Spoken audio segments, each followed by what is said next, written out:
Medchal PS పరిధిలో జరిగిన minor బాలిక కిడ్నాప్ రేప్ కేసులో Medchal special fast track judge K Venkatesh POCSO చట్టం ద్వారా నిందితునికి 20 సంవత్సరాల జైలు శిక్ష విధించింది.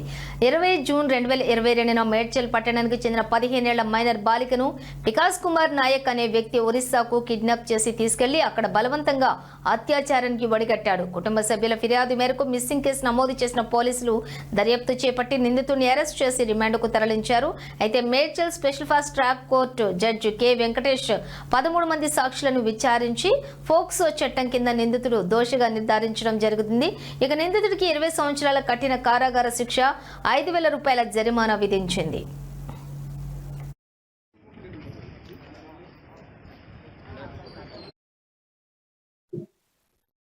ఈ రోజు మన మేడ్చల్ పోస్కో కోర్టు వారు జడ్జి కె వెంకటేశం గారు ఎస్సీ నంబర్ 1701/22లో జడ్మెంట్స్ ప్రొనౌన్స్ చేయడం జరిగింది. Section 5 sub clause 1 read with section 6 of POCSO act కింద 20 years conviction and 5,000 rupees penalty and compensation to victim 5 lakhs rupees. కేసులోకి వెళ్తే 2022 జూన్ 2022 నాడు టిఎస్ మేడ్చల్ వారు కాంప్లైంట్ తీసుకోవడం జరిగింది. కాంప్లైంట్ విశేషాలు ఏంటంటే విక్టిమ్ గారిని కిడ్నాప్ చేసి ఒరిస్సాకి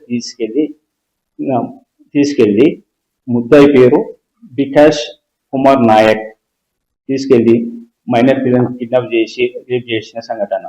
అందులో భాగంగా అప్పుడు మన సిఐ గారు రాజశేఖర రెడ్డి గారు విచారించి అతన్ని పట్టుకొచ్చి కేసు రిజిస్టర్ చేసి రిమాండ్ చేయడం జరిగింది. అలాగనే విక్టిమ్ గారిని సిడబ్ల్యూసికి అప్పగించడం జరిగింది. అందులో భాగంగా మన భరోసా కేంద్రం వాళ్ళు స్టాండింగ్ కౌన్సిల్ కానివ్వండి, అడ్మిన్ భరోసా కేంద్రం కానివ్వండి, మన భరోసా ఇన్ఛార్జ్ అయిన ఏసీపీ గారు కౌన్సిలింగ్ విక్టిమ్కి వాళ్ళ పేరెంట్స్కి కౌన్సిలింగ్ ఇచ్చి కోర్టుకు తీసుకొచ్చి వాళ్ళతో సాక్ష్యాలు చెప్పడం జరిగింది. అందులో భాగంగా కేసు విచారణ సమయంలో విట్నెస్ 13 మందిని విచారించిన పిమ్మట ముద్దాయి తరపున న్యాయవాది మా యొక్క వాదన విన్న తర్వాత ఈరోజు జడ్జ్మెంట్స్ ప్రొనౌన్స్ చేయడం జరిగింది. అదేవిధంగా మన సమాజంలో ఇలాంటి శిక్షలు పడడం వల్ల సమాజం మార్పు జరుగుతుంది. కాబట్టి ఇలాంటివి అన్ని పబ్లిష్ చేస్తారు ప్రతి ఒక్క మీడియాలో, ప్రతి ఒక్క